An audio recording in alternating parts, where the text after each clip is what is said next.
When the first light of the 14th century fell upon the land of Anatolia, the region had already turned into a battlefield where chaos, conflict, and instability stretched in every direction.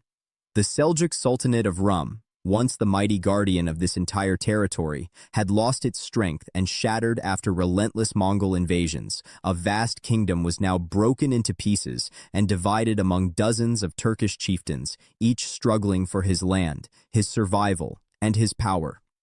At the same time, the Byzantine Empire, once a ruler over 2 continents, had shrunk to its final breaths.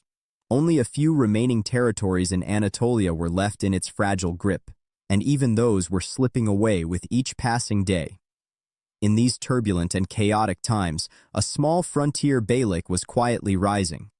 A beylik that perhaps did not yet realize that history was preparing to carve its name in golden letters. Its reins were held by Osman, the brave son of Ertugrul, leader of nomadic Turkic tribes. With him stood loyal horsemen, warriors, and ghazis whom he trusted with his life. No one could have imagined that this small tribe would one day conquer the city the world had believed to be unconquerable, Constantinople. This is the journey of how an unknown beylik slowly transformed into a mighty empire. Osman made the modest settlement of Sugut his center, just a quiet village of tents, tribal houses, and simple mud dwellings. But the significance of this place was hidden not in its simplicity, but in its location. It sat right at the crossroads of the Islamic world and the Byzantine frontier, where danger lurked everywhere, and opportunity did too. From here, Osman launched continuous, powerful strikes on the Byzantine fortresses of Karakahisar, Bilecik, and Eskişehir. His sudden attacks shattered the enemy's confidence.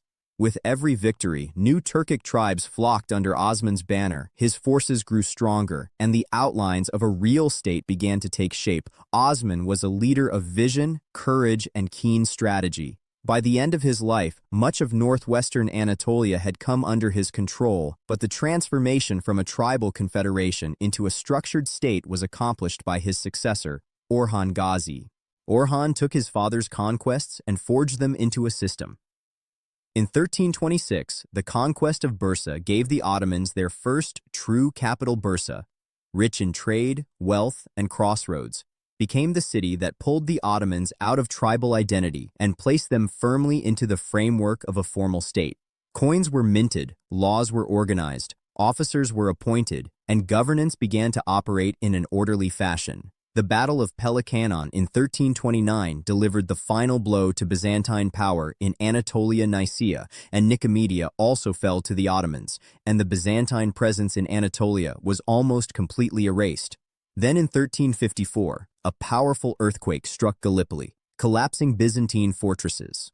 The Ottomans seized the opportunity immediately, crossed the sea, and for the first time established a permanent foothold in Europe. This very place would later become the launching ground for vast Balkan conquests. In 1362, Murad I moved the capital to Edirne to focus entirely on European campaigns. The Balkan states were divided and weakened. In the Battle of Maritsa in 1371, the Ottoman army tore through the Serbian forces under the cover of night. The gates of Europe had fully opened. The First Battle of Kosovo in 1389 was brutally fierce. Murad I fell as a martyr on the battlefield, but the Ottomans achieved a decisive victory, breaking Serbian power forever.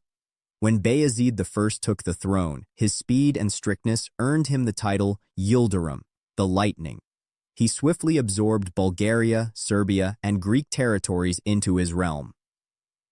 In 1396, at the Battle of Nicopolis, the united Crusader armies of Europe failed to withstand the Ottoman onslaught. It was the last major Crusader campaign, and a clear sign of rising Ottoman dominance. With this strength, Bayezid came close to besieging Constantinople itself, but then a new storm rose from the east, Tamerlane. In the Battle of Ankara in 1402, the Ottoman army fell into internal confusion.